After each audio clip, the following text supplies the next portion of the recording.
ভাই রে ভাই, গরু মাংসের এই নাগা কালা পুতো চপ খাইয়া আমি পাগল আছিলাম 2 দিন। এত টেস্ট কেমনে বানালাম কি করলাম সবকিছু শেয়ার করবো আজকের ভিডিওতে। তো প্রথমে আমি লইয়া লাইলাম গরু মাংসের 5টা সলিড পিস। তো এখন এর পাটার মধ্যে ফালাই ইচ্ছা মতো পুতা দিয়ে শেষমো। তো কিছু মানুষ থাকে না যারা আঙ্গরে নিয়ে খারাপ সমালোচনা করে, আঙ্গরে নিয়ে খারাপ কথাবার্তা কয়, তো ওই সব মানুষের কথা বাই ইচ্ছা মতো আমি চেষ্টাছিলাম এমন ভাবে শেষছি, চেষ্টা একেবারে পাড়ার লোকে একেবারে পুইত্তা লাইছি। তো এখন আমি 2টা বোম্বাই মরিচ লইয়া লইলাম, একেবারে নাগা ঝাল বোম্বাই মরিচের লগে মাংসটি এখন সুন্দর করে ঝাঁকানাকি স্টাইলে মিশাই লমু। তো এই তো বোম্বাই মরিচের লগে মাংসটি ঝাঁকানাকি স্টাইলে মিশাই লইলাম। তো মিশানো শেষ করার পর এখন আমি সব মশলা দিয়া মশলা দিয়ে মাখাইলাম।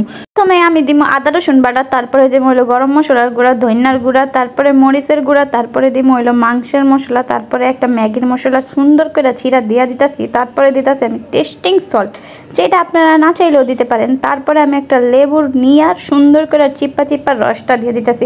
এই লেবুর রসটা দেওয়ার কারণে সেই একটা ফ্লেভার বাইরে, এত সুন্দর ফ্লেভার। এই ফ্লেভারের ঠেলে আপনার মন চাইবো কাঁচাই মাংস গিল্লা খাইয়া লাইতে, কিন্তু কাঁচা তো আপনি খাইতে পারবেন না। তারপরে এই তো দেখেন আমি সুন্দর করে মাখা জায়গা করতেছি, এমন ভাবে মাখা জায়গা করতে হইব যে মনে হয় মাংসের গায়ের লগে সুন্দর করে মিল্লা যায় সব মশলা। তারপরে আমি একটা সসের প্যাকেট নিয়ে নিলাম, মিনি প্যাক সসের প্যাকেট নিয়ে সসটা দিয়ে দিলাম।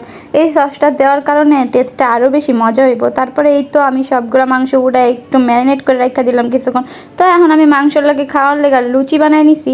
এখন আমি মাংসটি একটা করে বাইট জ্বালাবো। দেখতেই পারতেছেন আমি একটা মাংস দিয়ে দিলাম। তো আমি অল্প একটু তেলের মধ্যে মাংসটা ছেড়ে দিছি। তো বেশি একটা দুবার তেলও দেওয়া যাবে না, কিন্তু আবার অনেক কমও তেল দেওয়া যাবে না, পরিমাণ মতো মিডিয়াম তেলের মধ্যে এইটা ভাজতে হইব।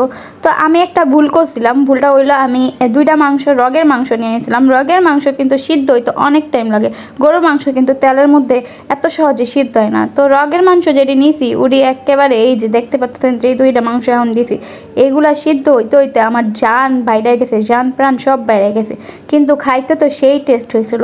দেখতেই পাচ্ছেন কালারটা কত সুন্দর হয়েছে।